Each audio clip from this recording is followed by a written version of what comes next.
Let's talk about some tough dynasty decisions. Nate, this is like a Mike episode right here. It's all quarterbacks and tight ends. So we're going to be talking about 12 players today. Let's start with the first one, and this is Arizona Cardinals tight end Trey McBride. Nate, what are you doing? Trey McBride, I'm holding on to him versus buying him, Mike. And you're going to talk, you're going to talk him up a whole bunch. And I'm going to have to kind of just set our expectations where I think Trey McBride is a really, really good tight end. He's part of this new young group of tight ends that have just looked really good over just the course of the last like 2 seasons.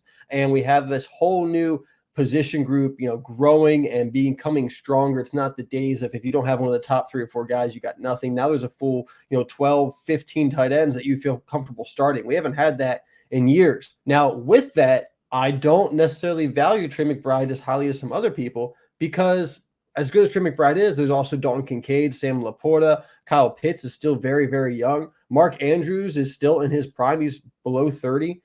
George Kittle just hit 30. I know a lot of people looking to move from George Kittle already. Evan Engram is under 30, and he just had an incredible season. We're going to talk about him a little bit later. So with all of these tight ends, it's tough for me to buy Trey McBride at his current price. But I'm going to buy. So I do have some stats here to back up why I want to buy. He was tight end 7 on the last year.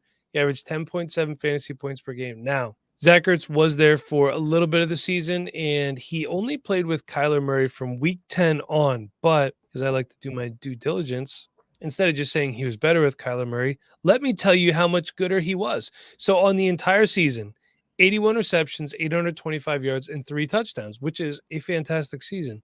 From week 10 on, playing with Kyler Murray, 53 receptions, 538 yards, and 2 touchdowns. So a majority of his work, I do think that the addition of Marvin Harrison Jr. and Trey Benson, these are weapons that make the offense better. It's going to give him more opportunities. Now you have to put coverage elsewhere. And look, this is a rising young player. I know you think he might not be able to get much better, but the possibility always exists. Right now, his cost, he's valued around guys like Dalton Kincaid, Travis Etienne, Nico Collins, a mid-first. I'm wondering, could you, if you want to quote unquote tear down, some people are thinking, oh, Jameson Williams going to bust out. People are saying that. Is Sam Laporta going to take a back seat? Could you do Laporta for McBride and a 25 first? It might have to be a second. I'd love to try for the first. You're probably going to need the second, I think. And one of my questions is with these tight ends at the top, Dalton Kincaid, Sam Laporta, Trey McBride, does it really matter which one you have, basically? Well, we're going to be talking about Dalton Kincaid in a little bit, and we're kind of on the same wavelength there. So let's shelve him for a little bit. That is a very good possibility. So let's move on to our next player from there. And let's talk about Indianapolis Colts quarterback Anthony Richardson. I'm going to sell, but Nate, what are you going to do? I'm holding on right now, and I actually am holding because I got my first Anthony Richardson share, holding him now, looking to maybe sell in season. See if I can make a move up to a different quarterback I feel a little bit safer about, but also I got that insurance where if he takes off, I get those fantasy points. Look, what we've seen from Anthony Richardson so far, he's been extremely, extremely impressive, but we've only seen it over 12 full quarters, a very small sample size. Over those 12 full quarters, he just dominated from a fantasy football perspective. Now, from an NFL perspective, his percentage was about 60%. He only had so many passing touchdowns. He had a couple interceptions as well. He did do a lot on the ground, though. And if you go back, he had 2 top 5 finishes in just 4 games he played, Mike. And he was averaging 18.4 points per game in those games, which many of those games he did not finish. So Anthony Richardson, small sample size, very impressive, though. I was looking at a tweet from Scott Barrett, and fantasy points per 4 full quarters. Anthony Richardson was number 1 with 29.2, Mike.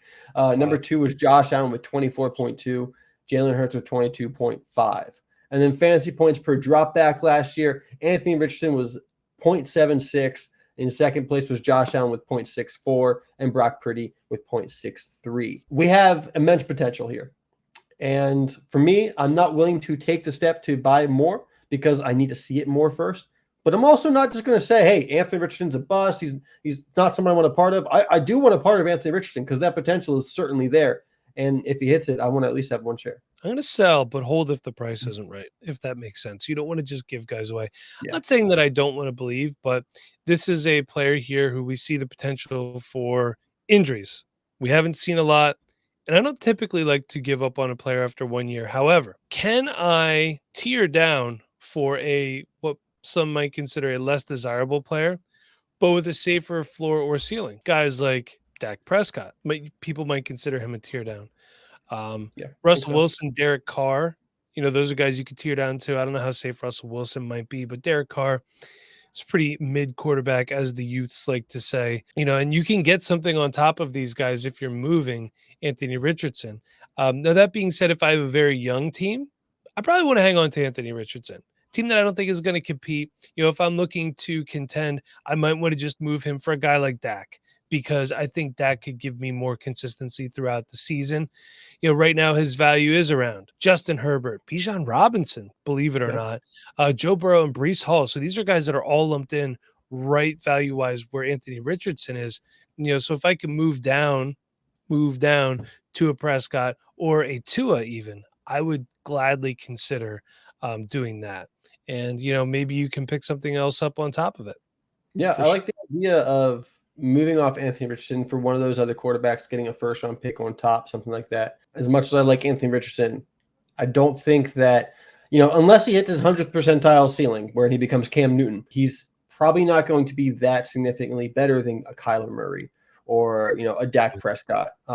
So if I can get a first round pick on top and kind of sell him the hype, definitely going to consider that. Speaking of hype, let's talk about another tight end, and we agree here, but let's find out why. And that is Buffalo Bills tight end Dalton Kincaid. Yeah, we're both buying Dalton Kincaid. I think we both love what this offense looks like for Dalton Kincaid. Stephon Diggs, no longer there. Gabe Davis, no longer there. Isaiah McKenzie, no longer there. Deontay Hardy, no longer there. Look, there's a lot of change in that wide receiver room, man. They got Khalil Shakir still. They brought in Curtis Samuel, someone that you are a big fan of and is probably going to produce pretty well this year. So if you're a contending team, go move a third-round pick for Curtis Samuel if you can. I think that's a great buy right now before people start setting their lineups. And then there's also Keon Coleman, who they drafted with the 33rd overall pick. I think that's a fun little wide receiver room, but none of those guys scream target hog to me. None of those guys seem like a true wide receiver one for that team. It looks like this is Dalton Kincaid's offense to run with Josh Allen. I think Dalton Kincaid is kind of taking on that Travis Kelce role. I've talked about this before on the channel. He is going to be that main component of that offense when it comes to receiving work. I wouldn't be surprised to see him lead the team in targets, to be honest. I just don't think that any of those other wide receivers are good enough to really take over, and be the main focus of that offense. Maybe Keon Coleman at some point, but I highly doubt his rookie year, especially with the development that he still needs as a route runner. So right now it is Dalton Kincaid's offense to go with Josh Allen, and I'm excited about buying into this. He's the lowest of the Sam Laporta, Trey McBride, Dalton Kincaid value-wise. Strong rookie year, 73 catches, 673 yards, 2 touchdowns. He came into the NFL a little bit later, but he's still only 24. And this is a guy who, realistically, he stays healthy. You could be putting him in your lineup for like 10 years. So his cost right now, I'm buying. Like I said before, he's right around Trey McBride, Brock Bowers. I'd rather have Dalton Kincaid than Brock Bowers right now. Yep. Jared Goff, Nico Collins. Could you do Trey McBride for Dalton Kincaid straight up? There might be some people that want to do it. I'd add a third on top of it to get the gears in motion. I like Trey McBride, but I think I'd rather have Dalton Kincaid. I would rather have Dalton Kincaid myself, just because Dalton Kincaid does not have to deal with a Marvin Harrison Jr.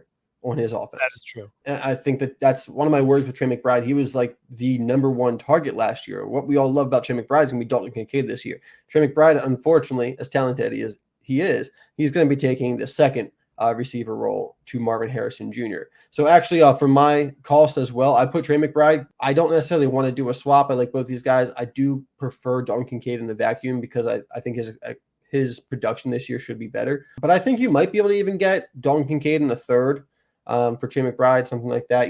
Can I do that? If I can get Trey McBride in the third for Dalton Kincaid, I might consider that as well. Maybe Jordan Addison, Tank Dell, moving a young wide receiver to get a young stud tight end. I'd move one of those guys to really solidify that tight end position as a contender or a rebuild, either way. Let's move on to another young quarterback, and we both agree on Carolina Panthers quarterback Bryce Young. We're both buying. Mike, I'll talk a little bit, but I'll also let you get into it a little bit more. Dave Canales, their new head coach, he has done incredible things for quarterbacks. He was the reason that Geno Smith had his jump. He was the reason that Baker Mayfield had his jump.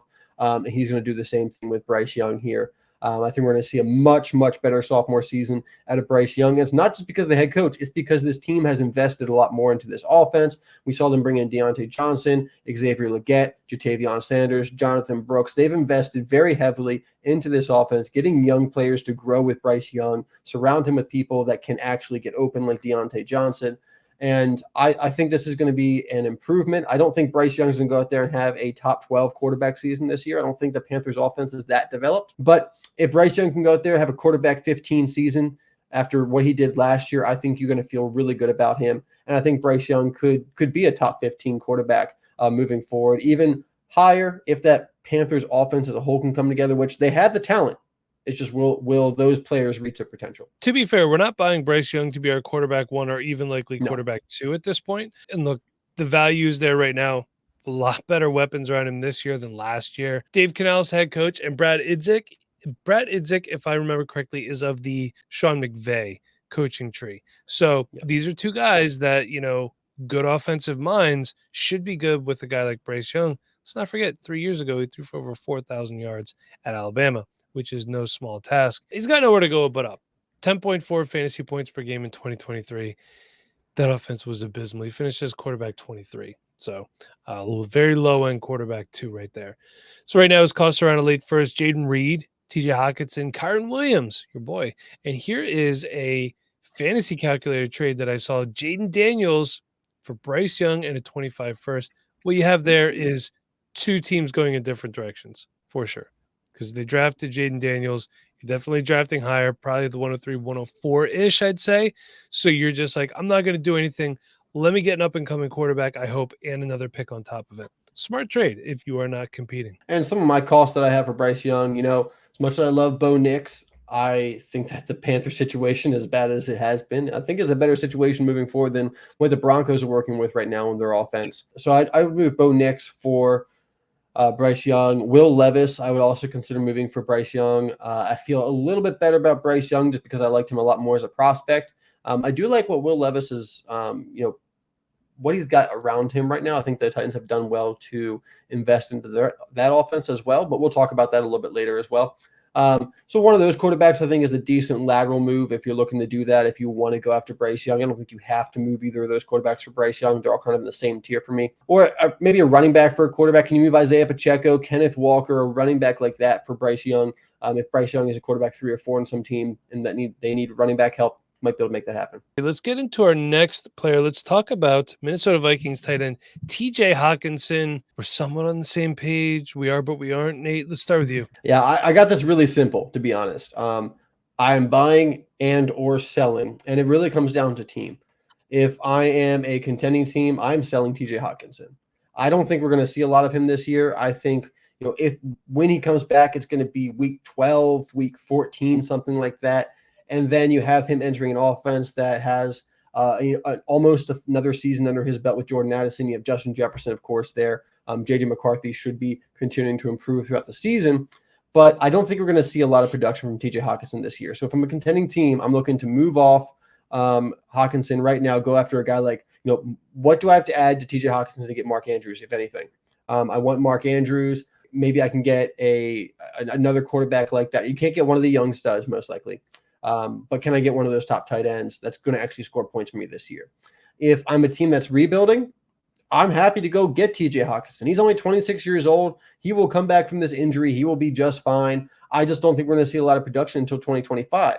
So if I'm a rebuilding team, I'm all about buying on the value dip that I expect for TJ Hockenson. Honestly, the value dip probably is going to be even better a couple months from now, like 2 months from now, 3 months from now when the season starts and he's on IR. I think his buy window will really be open then, but you can start now. You can maybe, move him, go buy TJ Hockenson with Kelsey. If you have an aging tight end on your team, go after TJ Hockenson. Maybe you move Nico Collins. Much as I love Nico Collins, if you need a tight end, maybe move Nico Collins for TJ Hockenson. Also, I saw a trade on Dynasty Daddy that I kind of liked. I didn't like the exact players in the trade, but I like the idea, the concept here. and that was putting Hockenson in a wide receiver and then going and getting another tight end and wide receiver and doing upgrade, downgrade at the same time kind of thing. So in this example, it was TJ Hockenson and Josh Downs for Michael Pittman and David Njoku. And so you're upgrading the wide receiver position. You're maybe downgrading a little bit at tight end for Dynasty. But if your team is contending this year, you'd rather have Njoku than Hockenson in your tight end spot. So I like this as well as a buy, as a sell, either way. I'm using Hockenson as part of a main piece of a package right now. But for me, I'm going to sell. Right? When can we inspect him back? That's injury was very late last season. Surgery was in January. Memory serves me correctly. Yeah, Nate? it was. Yeah, probably about then. It was late, and I like him. I like him long term. But if I need points now, I'm gonna have to move on and get someone who will likely play the entire season. Of course, we can't predict that. But what we do know is that TJ Hockenson had ACL surgery. We know that. We know he's not going to be 100% for the season.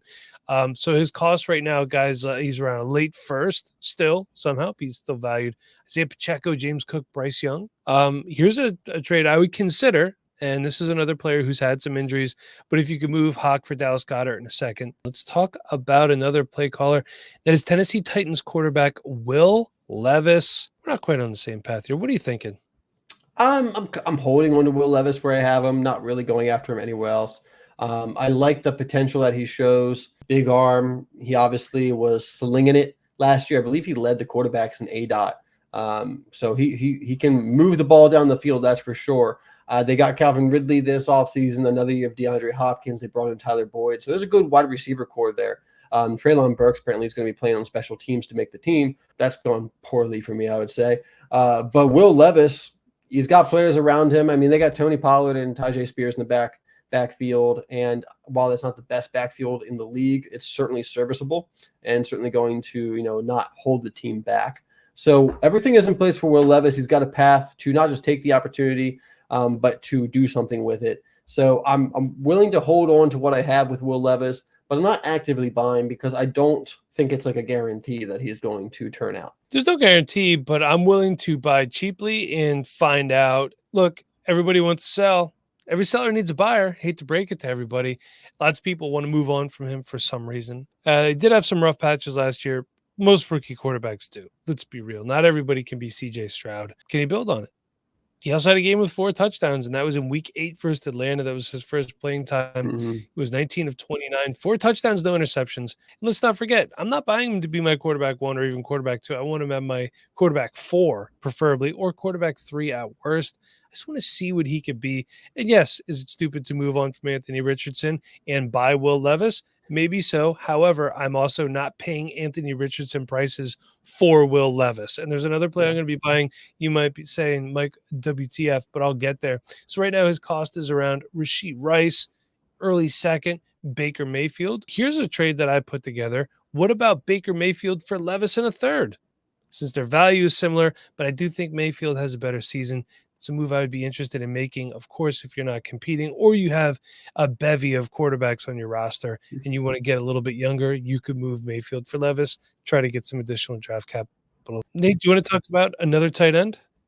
Let's do it. And that is David Njoku. Yeah, I'm holding on to David Njoku. I was originally selling, actually. And I'm not against selling. Like, say, if you can go get another tight end, some of the tight ends we've already talked about that we've liked. I don't mind that, but I also am not looking to necessarily just go out and sell David Njoku just to sell him and downgrade my tight end position. Because if you look over the last 8 weeks of the season last year, he was the tight end 1. Now, the reason I'm not buying him is because that was with Joe Flacco. So I don't know if we got Amari Cooper there, we got Jerry Jeudy here now. Is David Njoku going to have the same target share that he had last year? Is he going to look as good with Deshaun Watson as he did with Joe Flacco? I love what we saw last year. He's got a lot of yards after the catch, a lot of missed tackles forced. But I'm not a big believer in the Browns offense. I'm not a big believer in Deshaun Watson. I will hold on to him where I have him because he is very productive and has been the last year or two.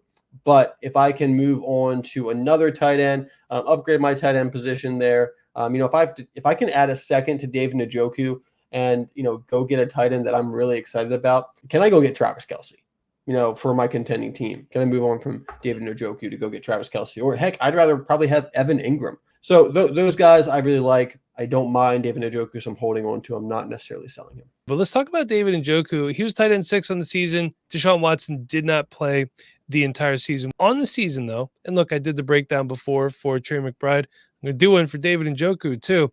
He was 81 for 882 and 6 touchdowns. That's a great season. With Deshaun Watson, 25 for 230 and 1.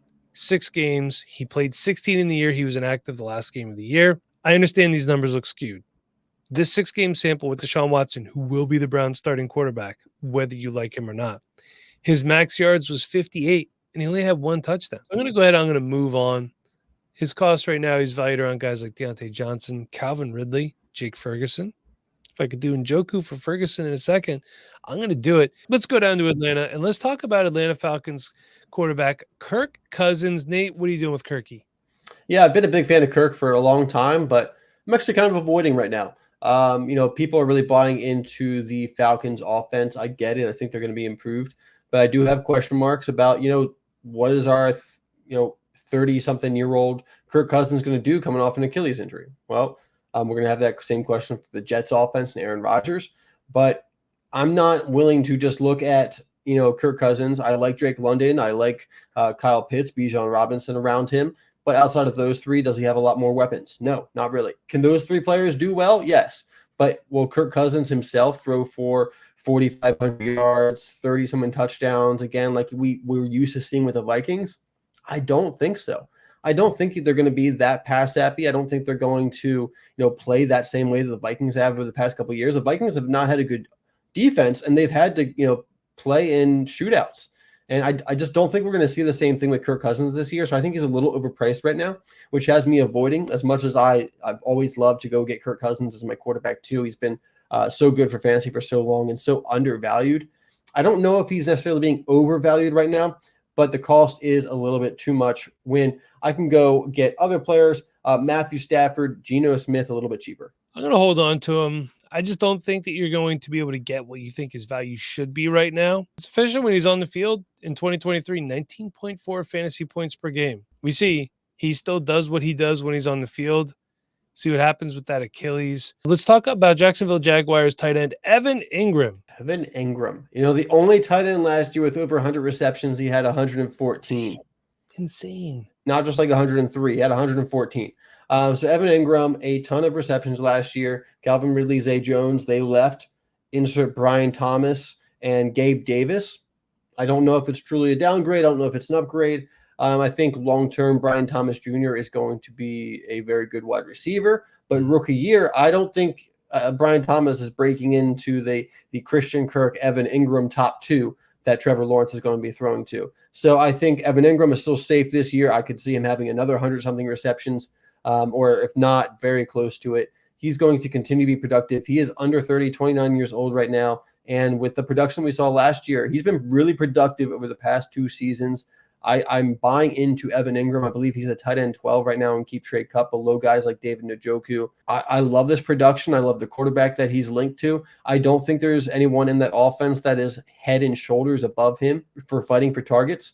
So with that all being said, I'm buying Evan Engram. I'm going to move a David Njoku or Cole Kmet. Do I need to add a third to him? That's fine. I'll do that. In one quarterback, I'd move an early second for Evan Engram. And in Superflex, a mid to late second. Yeah, no problem. A mid-second's fine for me to go get someone that I think is a really good tight end for your contending team. I think the only person that could challenge him for a lot of targets might be Christian Kirk. Working out of the slot, I think he can get a ton of targets there. This is really easy for me. I'm holding him, and I am putting him right in my starting lineup.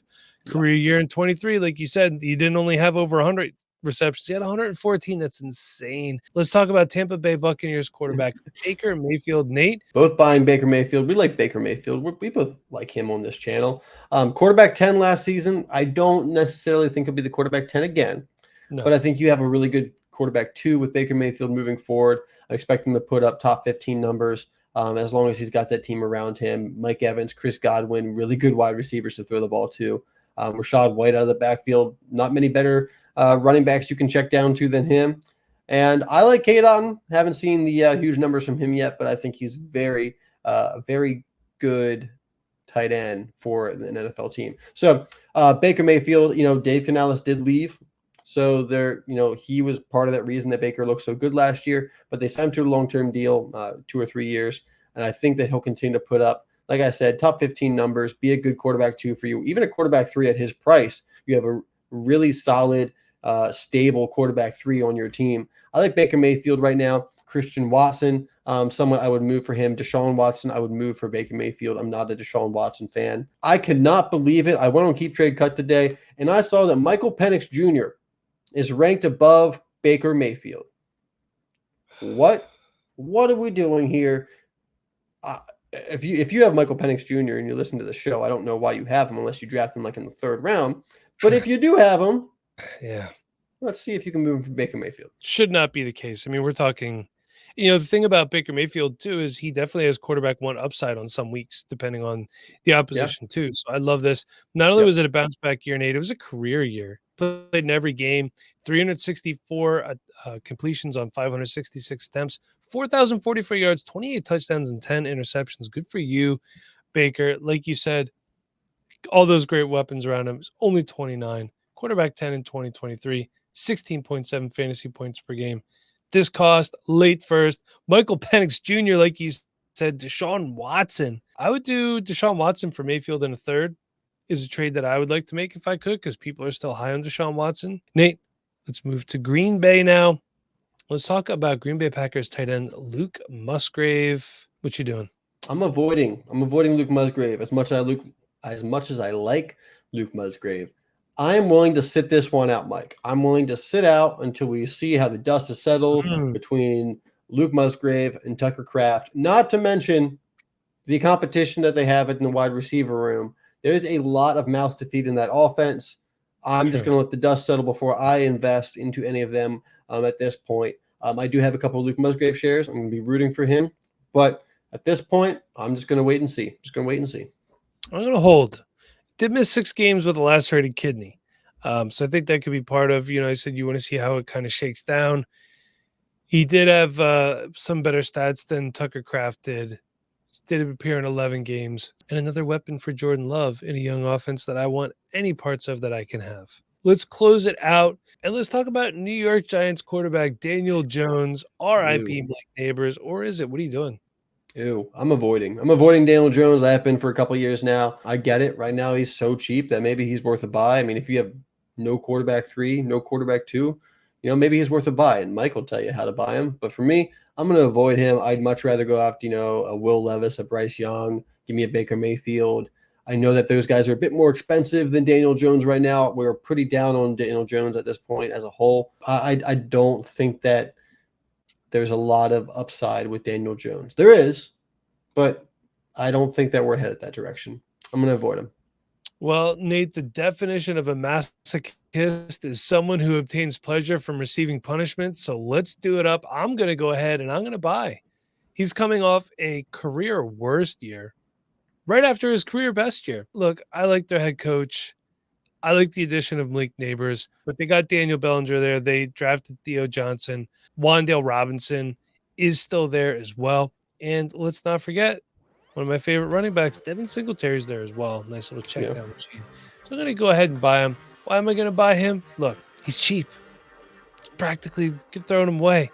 If he turns into anything and there's a quarterback that gets hurt throughout the season, somebody needs a starting quarterback that's playing decent, Daniel Jones could be your guy. This could be, if your quarterback gets hurt and you need to pluck somebody off your bench, Daniel Jones could be that guy. This is a value quarterback 4 buy here. You can get him for a 3rd right now. You can move players that people are down on, like Jerry Jeudy, Khalil Shakir, Geno Smith. That's where he's valued around right now. Now, I'd probably rather keep Geno Smith over Daniel Jones, but if I could move a 3rd round pick, I gladly would do that.